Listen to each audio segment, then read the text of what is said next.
Welcome back to our YouTube channel Vakil Karo. मैं आपकी legal adviser खुशबू जहांगीर और आज हम डिस्कस करने वाले हैं एमएस धोनी के केस के बारे में। यहाँ पर 4 नवंबर यानी कि कल ही एमएस धोनी ने यहाँ पर मद्रास हाई कोर्ट में एक प्ली फाइल करी है, वो भी कंटेम्प्ट ऑफ कोर्ट की अगेंस्ट आईपीएस ऑफिसर।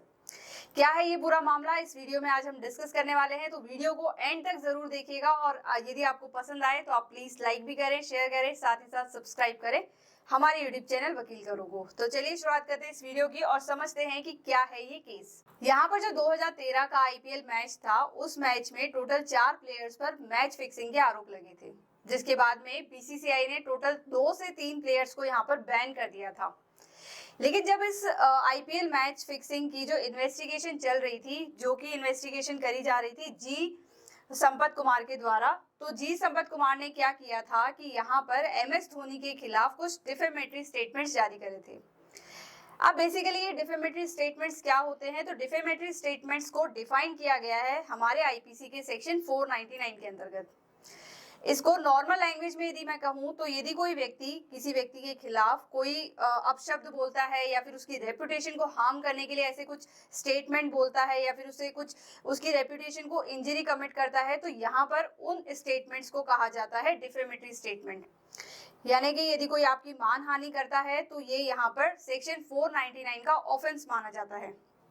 तो यहाँ पर जो है इस आईपीएस ऑफिसर यानी कि जी संपत ने एमएस धोनी के खिलाफ बहुत सारे डिफेमेटरी स्टेटमेंट जो है वो जारी करे थे, जिसके बाद में हुआ ये था कि एमएस धोनी ने जो है प्ली फाइल यहाँ पर जो है सूट फाइल किया था इस आईपीएस ऑफिसर के खिलाफ और इसके साथ ही जो है प्राइवेट टीवी नेटवर्क के खिलाफ, कि यहाँ पर इन दोनों ने मेरे खिलाफ यहाँ पर जो है डिफेमेटरी स्टेटमेंट जारी करे थे। इसके साथ ही जो है एमएस धोनी ने मद्रास हाईकोर्ट में ये भी कहा कि इन दोनों से मुझे 100 करोड़ रुपए का कंपनसेशन दिलाया जाए। इसके बाद में 2021 में मद्रास हाईकोर्ट ने क्या किया, जो जी संपत और जो प्राइवेट नेटवर्क टीवी नेटवर्क थे, इन दोनों को यहाँ पर जो है ये कहा कि आप आगे से जो है एमएस धोनी के खिलाफ कोई भी डिफेमेटरी स्टेटमेंट नहीं कहेंगे। इसके साथ ही इन दोनों को लायबल भी माना कि इन दोनों ने जो है एमएस धोनी के खिलाफ यहाँ पर डिफेमेटरी स्टेटमेंट जारी करे और इन दोनों को यहाँ पर जो है कंपनसेट करने के लिए कहा गया एमएस धोनी को। तो ये जो जजमेंट पास किया गया था ये मद्रास हाईकोर्ट ने 2021 में ही किया था, जिसके बाद में एक बार फिर से यहाँ पर इस आईपीएस ऑफिसर ने जो है यहाँ पर एमएस धोनी के खिलाफ फिर से डिफेमेटरी स्टेटमेंट जारी करे, जिसके बाद में एमएस धोनी ने एक बार फिर से यहाँ पर जो है इंटरिम रिलीफ के लिए जो है इंटरिम इंजेक्शन अप्लाई कर दिया।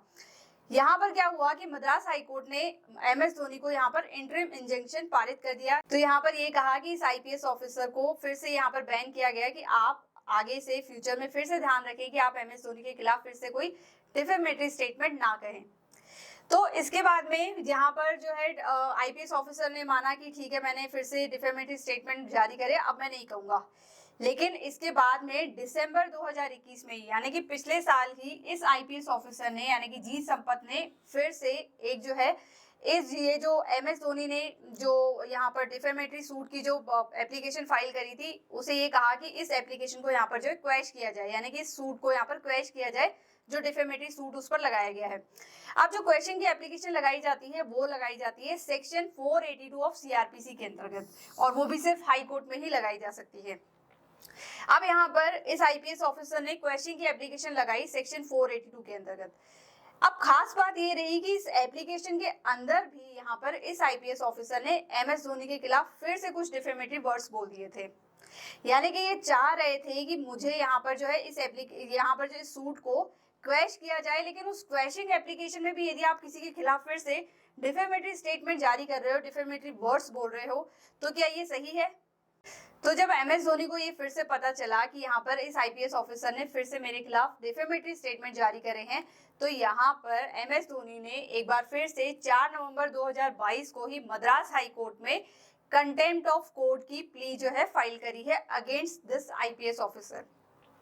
अब बेसिकली ये जो कंटेम्प्ट ऑफ कोर्ट होता है, इसकी प्ली क्या होती है, कंटेम्प्ट ऑफ कोर्ट क्या होता है? तो कंटेम्प्ट ऑफ कोर्ट का मतलब ये होता है कि यदि कोई कोर्ट कुछ ऑर्डर जारी करता है या फिर कुछ डिग्री पारित करता है या फिर कुछ भी, जैसे आपको बोलता है कि आपको इस व्यक्ति के खिलाफ ऐसे कुछ डिफेमेटरी वर्ड्स नहीं बोलने हैं या फिर आपको इसके पैसे लौटाने हैं, लेकिन यदि आप उनके ऑर्डर का यहाँ पर वायलेशन करते हैं तो ये कहलाता है कि आप उस कोर्ट के ऑर्डर का वायलेशन कर रहे हैं, आप कोर्ट का जो है कंटेम्प्ट कर रहे हैं, यानी कि आप कोर्ट के ऑर्डर की अवमानना कर रहे हैं।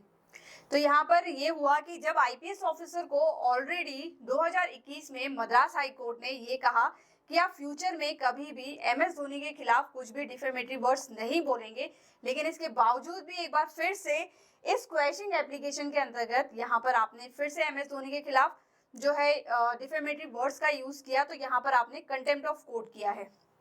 तो इसी वजह से एमएस धोनी ने यहाँ पर इस आईपीएस ऑफिसर के खिलाफ यहाँ पर जो है प्ली फाइल करी है कंटेम्प्ट ऑफ कोर्ट की। अब बेसिकली जो कंटेम्प्ट ऑफ कोर्ट होता है वो दोनों हाई कोर्ट में और सुप्रीम कोर्ट में लगाया जा सकता है। हाई कोर्ट में लगाने के लिए आपको